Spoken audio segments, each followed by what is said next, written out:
Have y'all heard that back in the day, folks used to send eggs through the mail? And not those hard-boiled kind. Coming at you.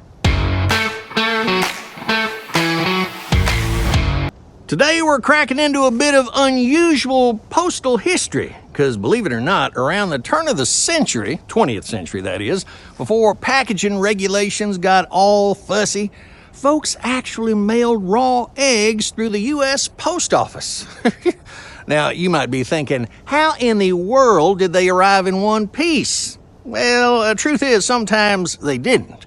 But surprisingly, often with a bit of creative packing, think sawdust and sturdy boxes, well, they made it to their destination. Imagine the postman carefully handling a carton labeled, "Fragile, contains potential omelet." Now, speaking of good things coming our way, today is National Picnic Day, April 23rd. And according to our friends at nationaldaycalendar.com, this is the perfect excuse to pack up some tasty victuals, grab a checkered blanket, and head on outdoors for some good old-fashioned al fresco eating. Whether it's a fancy spread or just some peanut butter and jelly, well, there's something mighty fine about enjoying a meal in the fresh air, except for the ants and the skeeters. So dust off that picnic basket and get ready for some sunshine and sandwiches. And since we're talking about picnics, let's talk about a fruit that's practically synonymous with the South.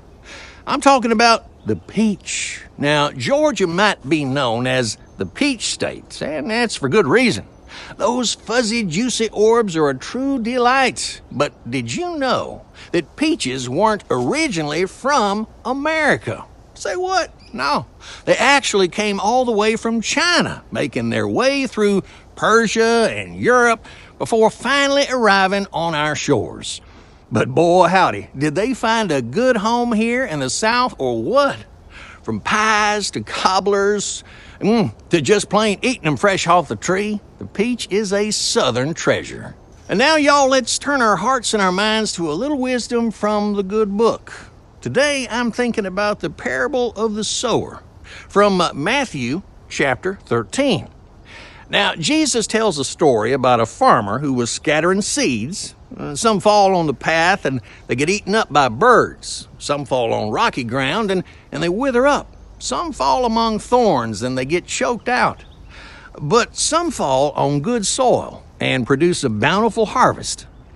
Now, we might not all be farmers, but I think we can all relate to planting seeds in our lives. Whether it's hard work, kindness, or just trying to do the right thing. Sometimes those seeds don't take root, and that's okay. But when we find that good soil, a good opportunity, a supportive community, a receptive heart, well, that's when we can really see things grow and flourish. So let's all aim to be good soil, y'all. All right, folks, I gotta tell you, I'm planning a big fishing trip next weekend. I got my lucky hat, my best fishing pole, and a whole tackle box full of, well, mostly tangled up line and rusty hooks. My buddy Earl called me up and he said, "You excited about our fishing trip?" I said, "Sure am." He said, "What kind of bait are you bringing?" I said, "Well, I was going to bring worms, but I think I'll just bring my charm. The fish always fall for my real good looks." Earl just sighed. Wish me luck, y'all. I'm hoping to bring home more than just a sunburn and a tall tale. And that's all for today's Have Y'all Heard? 'Cause, well, now y'all have. Leave a comment if you're smarter, if you're smiling, or if you're hungry. Until next time, later taters.